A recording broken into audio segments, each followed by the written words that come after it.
Assalamualaikum warahmatullahi wabarakatuh. Selamat pagi semuanya.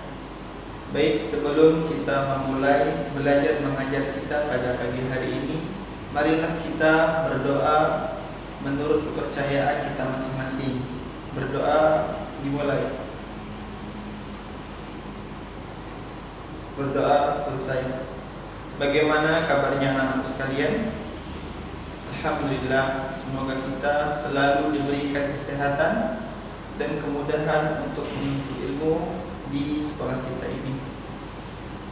Baik anak-anak sekalian, perlu kita ketahui bahwasannya manusia adalah makhluk sosial. Artinya tidak ada manusia yang bisa hidup di dunia ini sendiri-sendiri.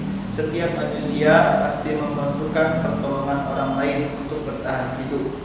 Karena itulah fungsi dari manusia sebagai makhluk sosial. Artinya manusia saling membutuhkan orang lain untuk bertahan hidup. Nah, dari hal ini adapun materi kita pada pagi hari ini yaitu mengenai tentang peranan manusia sebagai makhluk individu dan makhluk sosial.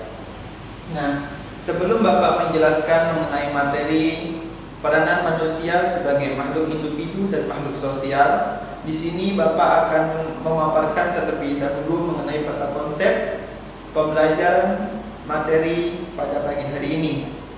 Ya, adapun materi kita yang pertama, yaitu kita akan membahas mengenai hakikat manusia sebagai makhluk individu dan makhluk sosial.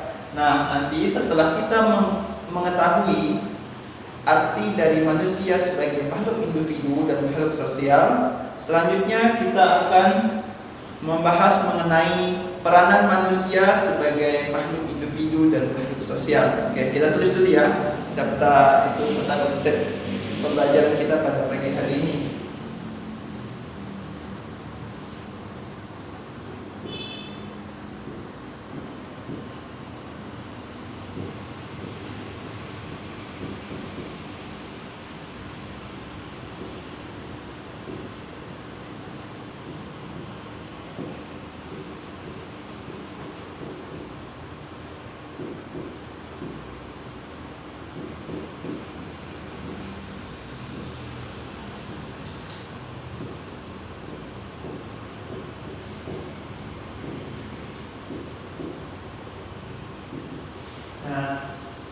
Pembahasan kita yang pertama yaitu mengenai hakikat manusia.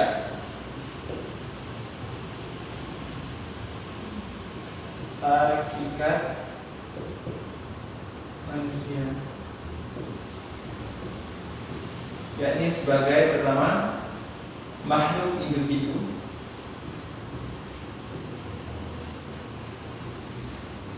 dan sosial.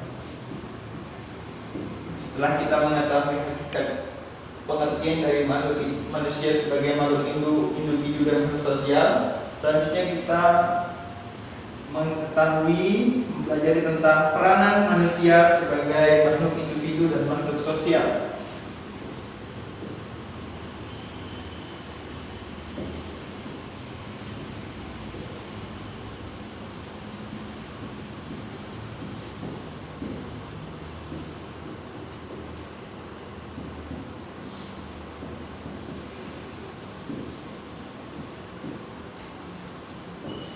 Nah, inilah materi pembahasan kita yang pertama. Adapun materi pembahasan kita yang kedua yaitu mengenai tentang dinamika interaksi sosial, di mana dinamika interaksi sosial ini ada dua pembahasan, yaitu yang pertama ciri-ciri, yang kedua adalah kontak sosial.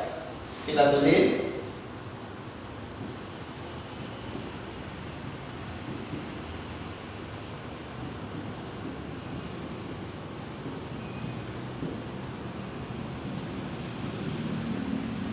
Ada dua ya pembahasannya, yaitu pertama ciri-ciri, yang kedua adalah kontak sosial.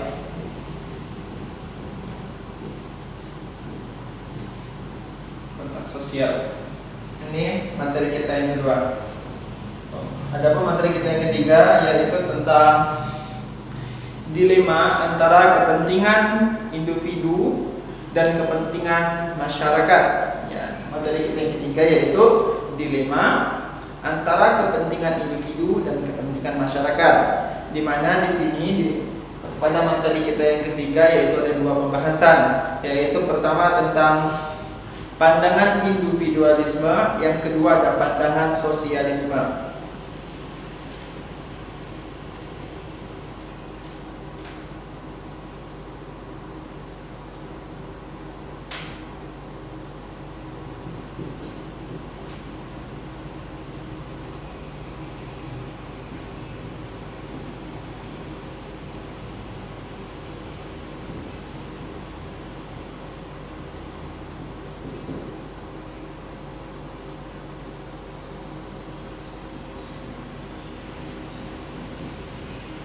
Ada dua, pertama pandangan individualisme,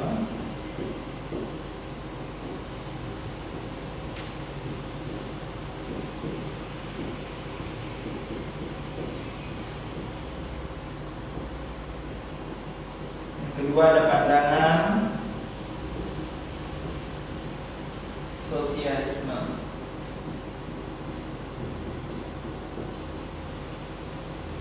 Nah, inilah materi kita yang ketiga yaitu dilema antara kepentingan individu dan kepentingan masyarakat. Ada dua pembahasannya anak-anak, yaitu mengenai pertama pandangan individualisme, yang kedua yaitu pandangan sosialisme. Adapun materi kita yang keempat yang terakhir yaitu tentang status dan peranan.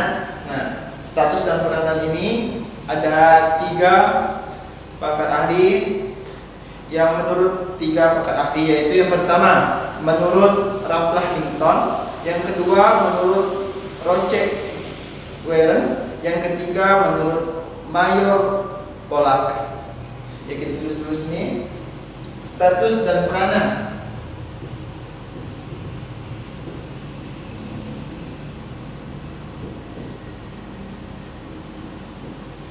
Ada tiga pendapat menurut tiga ahli.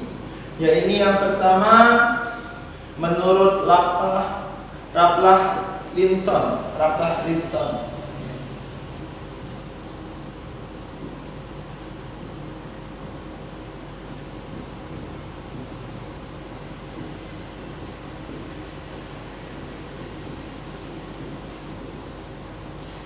Yang kedua menurut Roger Warren.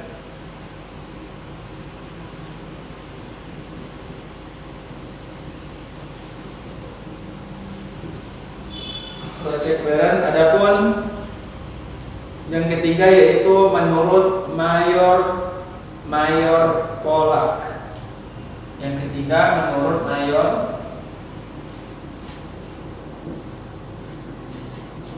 Pollack.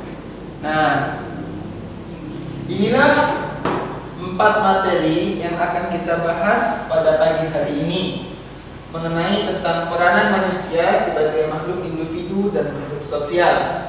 Materi yang pertama hakikat manusia yaitu sebagai makhluk individu dan makhluk sosial. Artinya di sini penjelasan manusia sebagai makhluk individu dan penjelasan manusia sebagai makhluk sosial. Setelah kita mengetahui penjelasan manusia sebagai makhluk individu dan sebagai makhluk sosial, selanjutnya kita akan membahas mengenai peranan manusia sebagai makhluk individu dan makhluk sosial. Adapun materi yang kedua yaitu mengenai dinamika interaksi sosial. Di sini ada dua pembahasan yaitu mengenai ciri-ciri dan konteks sosial. Adapun yang ketiga yaitu tentang dilema antara kepentingan individu dan kepentingan masyarakat. Di sini ada dua pembahasan juga, yaitu pertama pandangan individualisme, yang kedua ada pandangan sosialisme. Adapun materi yang keempat yang terakhir yaitu status dan peranan. Di sini ada menurut tiga ahli, yaitu pertama menurut Ralph Linton, yang kedua menurut Roger Warren, yang ketiga menurut Mayor Pollack. Nah, oke anak-anak, inilah kata konsep pembelajaran kita pada pagi hari ini. Baik anak-anak, selanjutnya mari kita akan bahas mengenai materi pertama yaitu hakikat manusia. Yang pertama, pengertian dari manusia sebagai makhluk individu Kata individu berasal dari bahasa Latin yaitu individuum, artinya tidak terbagi. Manusia yang terlahir adalah sebagai makhluk individu, artinya tidak dapat terbagi, tidak dapat terpisahkan antara jiwa dan raganya. Menurut biologis, manusia terlahir dengan perlengkapan fisik yang sempurna. Hal ini tidak ada bedanya manusia dengan makhluk hewani. Tetapi secara rohani, manusia sangat jauh berbeda dengan makhluk hewani. Karena apa? Manusia diciptakan dengan diberikan akal pikiran, sedangkan makhluk hewani tidak diberikan akal pikiran. Hal inilah yang membedakan kita dari makhluk hewani. Manusia sebagai makhluk individu, artinya manusia adalah perseorangan yang memiliki sifat sendiri-sendiri. Anak-anak, perlu kita ketahui bahwasannya setiap manusia itu memiliki perbedaan. Hal ini dinamakan dengan karakteristik.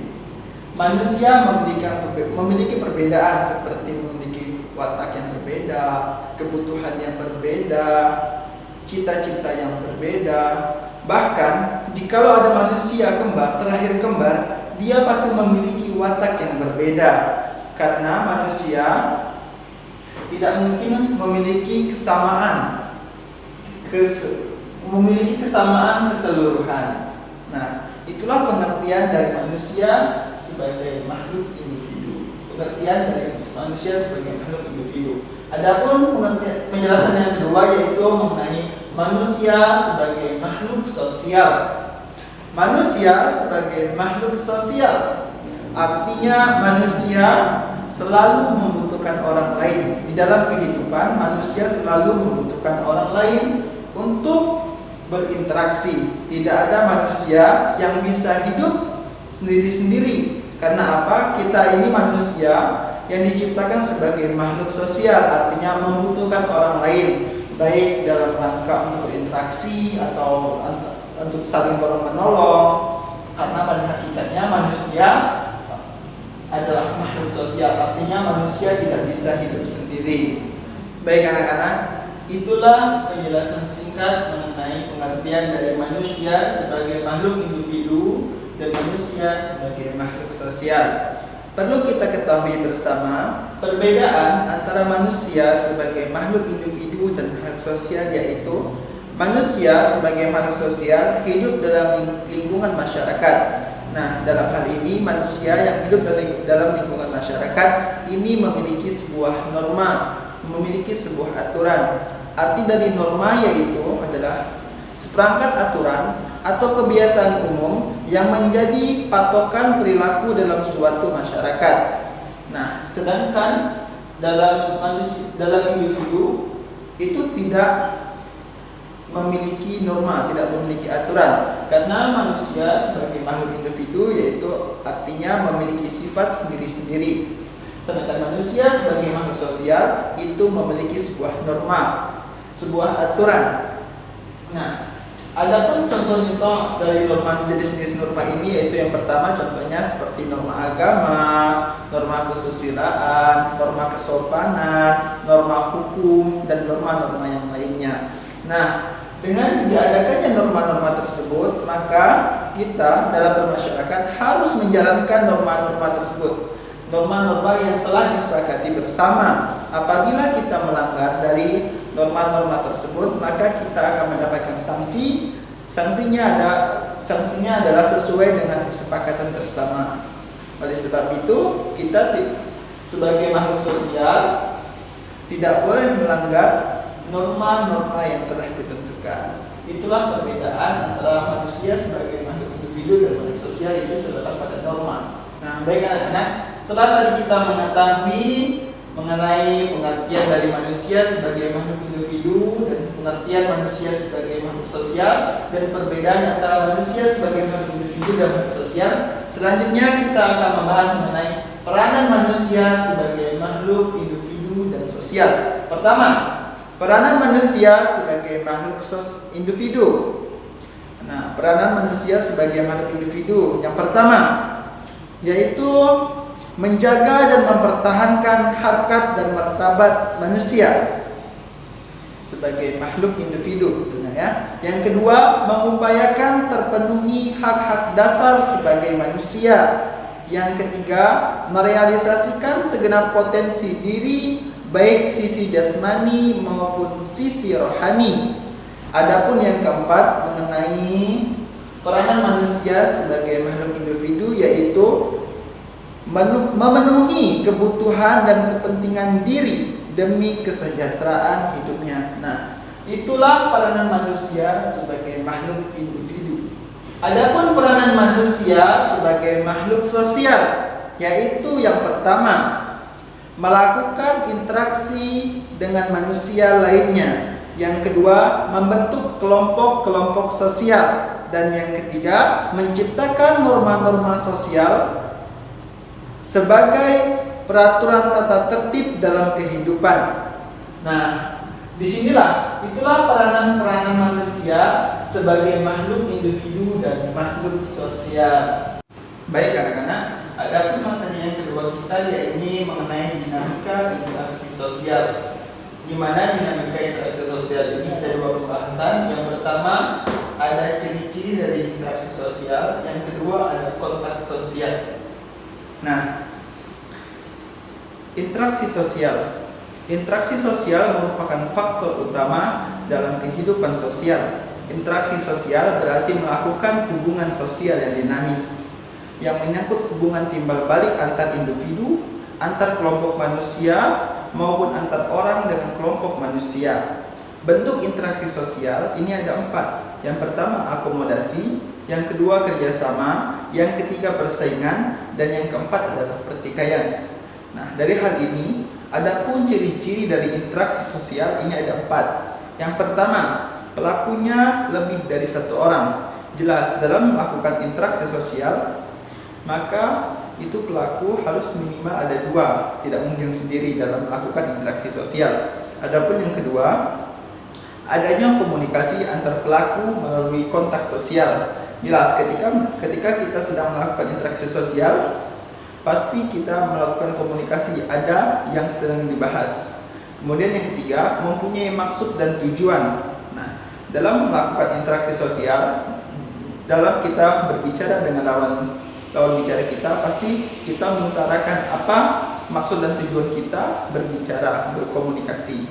Dan yang keempat, ada dimensi waktu yang akan menentukan sikap aksi yang sedang berlangsung. Nah, itulah 4 ciri-ciri dari interaksi sosial. Anak-anak, syarat terjadinya interaksi sosial itu ada 2, yaitu kontak sosial dan komunikasi. Kontak sosial berasal dari kata cun dan tanggo. Cun artinya bersama-sama, tanggo artinya menyentuh. Namun kontak sosial tidak hanya secara harfiah bersentuhan badan, tetapi bisa lewat berbicara, melalui telepon, telegram, surat, dan lain-lainnya.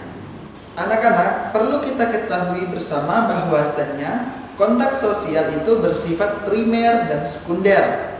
Kontak primer terjadi apabila ada kontak langsung dengan cara berbicara, berjabat tangan, tersenyum, dan lain sebagainya. Adapun kontak sekunder yaitu terjadi dengan perantara.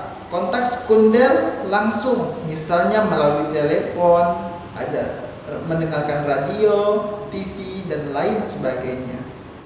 Adapun kontak sosial di sini ada 3 bentuk, ya, Nah, jadi kontak sosial di sini ada 3 bentuk. Bentuk yang pertama, kontak antar individu. Misalnya seorang siswa mempelajari tata tertib budaya sekolah. Nah, ini dinamakan antara kontak antar individu. Yang kedua, kontak antar individu dengan suatu kelompok. Misalnya seorang guru mengajar di suatu kelas tentang suatu pembahasan. Nah, itu dinamakan kontak antar individu dengan suatu kelompok. Dan yang ketiga yaitu kontak antar kelompok dengan kelompok yang lain. Nah, ini misalnya ada suatu kelas meeting, perlombaan antara kelompok satu, kelas satu dengan kelas yang lain.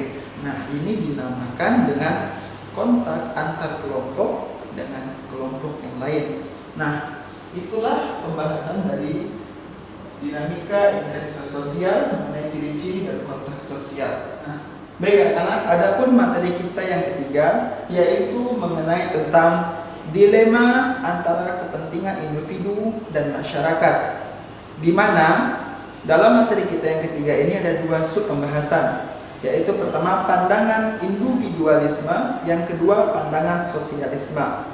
Pandangan individualisme berpangkal dari konsep otonologis yang menyatakan bahwasannya manusia pada hakikatnya adalah makhluk individu yang bebas.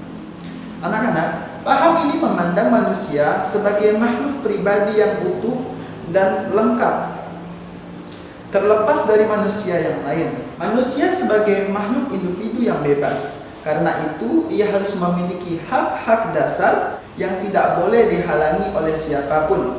Apabila hak-hak dasar ini terpenuhi, maka kehidupan manusia akan terjamin dan bahagia. Nah, itulah pandangan dari pandangan individualisme. Baik, ada pembahasan selanjutnya yaitu pandangan sosialisme. Pandangan sosialisme ini pandangan yang menyatakan bahwasannya kepentingan masyarakatlah yang lebih diutamakan. Pandangan sosialisme ini lebih mementingkan kepentingan masyarakat daripada kepentingan individu. Oleh sebab itu, pandangan sosialisme ini dia lebih mementingkan kepentingan bersama daripada kepentingan pribadi. Itulah pembahasan mengenai tentang pandangan sosialisme. Baik anak-anak, itulah penjelasan materi kita yang ketiga mengenai dilema antara kepentingan individu dan masyarakat. Adapun materi kita yang keempat yaitu mengenai tentang status dan peranan, di mana status dan peranan ini ada tiga pendapat. Yang pertama, menurut Raplah Linton, bahwasannya status ialah suatu posisi dalam pola tertentu. Yang kedua, status ialah dapat dikatakan sebagai kumpulan hak-hak dan kewajiban. Adapun yang kedua, menurut Rochek-Warren, yaitu status ada dua arti. Yang pertama, status ialah posisi seseorang dalam suatu kelompok sosial. Yang kedua, status sosial ialah posisi seseorang dalam masyarakat. Itu menurut Rochek-Warren. Adapun menurut Mayor Pollack berpendapat bahwasanya peranan merujuk pada aspek dinamis dari status. Peranan memiliki dua arti, yaitu yang pertama, anak-anak, dari sudut individu berarti sejumlah peranan yang timbul dari berbagai pola yang di dalamnya individu tersebut berperan aktif. Yang kedua, peranan secara umum merujuk pada keseluruhan peranan itu dan menentukan apabila yang dikerjakan seseorang untuk masyarakatnya, serta apa yang didapat dan diharapkan dari masyarakat itu tersebut. Itulah materi kita yang keempat mengenai status dan peranan yang dikemukakan oleh tiga pakar ahli. Nah, baik, itulah anak-anak penjelasan mengenai materi kita pada pagi hari ini mengenai peranan manusia sebagai makhluk individu dan makhluk sosial.